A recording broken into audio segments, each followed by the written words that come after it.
Fuck if he isn't gonna have to end this deal with a body count.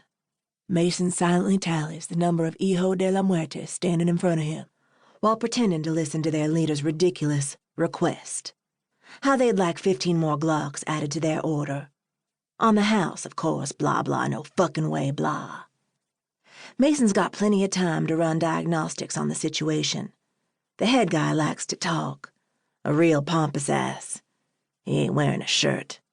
Maybe because it's summer, but more likely because the front of his torso is entirely covered in what has to be thousands of dollars worth of quality ink. Beneath 2 beautifully rendered tattoos of ornate Mexican cartel revolvers, the boss man's pecs stay puffed up like he's part rooster. Mason knows the soon-to-be-dead fuck's name is Razo. Not because he introduces himself proper or anything like that, but because the asshole's name is inked clear across his stomach in large, ornate script, R-A-Z-O. And Mason has to admit it looks pretty slick beneath the huge Hijos de la Muertes etched along the guy's collarbone.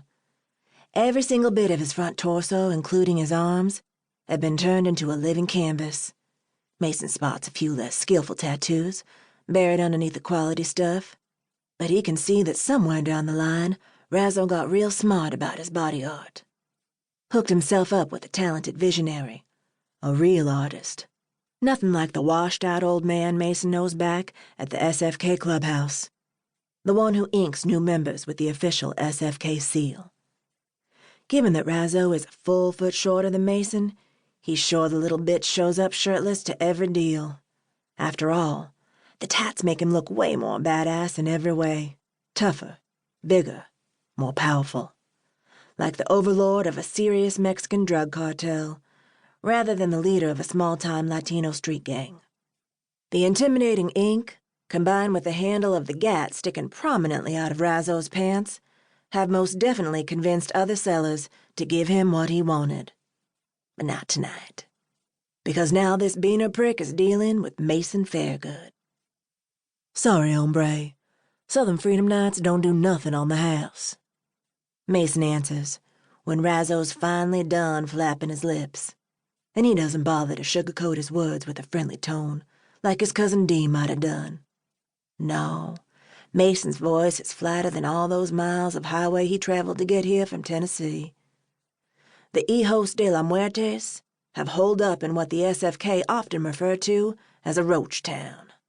The brown roaches move in, and the whites move out, ceding their properties to beaner scum in favor of new and improved and as yet uninfested suburbs.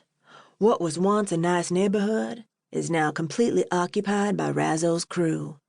Their distinctive graffiti tags cover every street sign, dividing wall, fire hydrant, and sidewalk. Damn shame. But there are only 3 guys standing behind Razo, likely his most trusted and strongest gang members. Not that it really matters.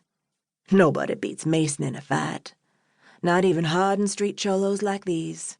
No, the odds aren't fair for Razo and his men. They might look tough, but Mason knows these inner-city gangs don't weapon train for shit. No mandatory time spent in target practice. No game hunting in the woods. Just time spent shooting at each other in brief street skirmishes. Like something out of a lame-ass video game, using illegal weapons provided by the SFK and other distributors. The thought of these pussies referring to themselves as soldiers turns Mason's stomach. But whatever. At least it gives him the advantage in close situations like these. He supposes he ought to be grateful that these low-rent assholes lack basic shooting and hunting skills, even as more and more of them sprout up across the country. More gangs equal more business opportunities and more target practice for Mason. The only hijos he really has to worry about are the 5 or 6 guys milling around on the front porch of the house Razo exited to do this deal with Mason. There could also be a few men hidden in the surrounding cul-de-sac. And if any of them actually have something with a sight on it, well, hello, bullet straight to the head. Even a kid could hit a moving target with that kind of setup. "Tonight's don't do nothing on the house?" Razo asks. "That ain't what I heard, man,"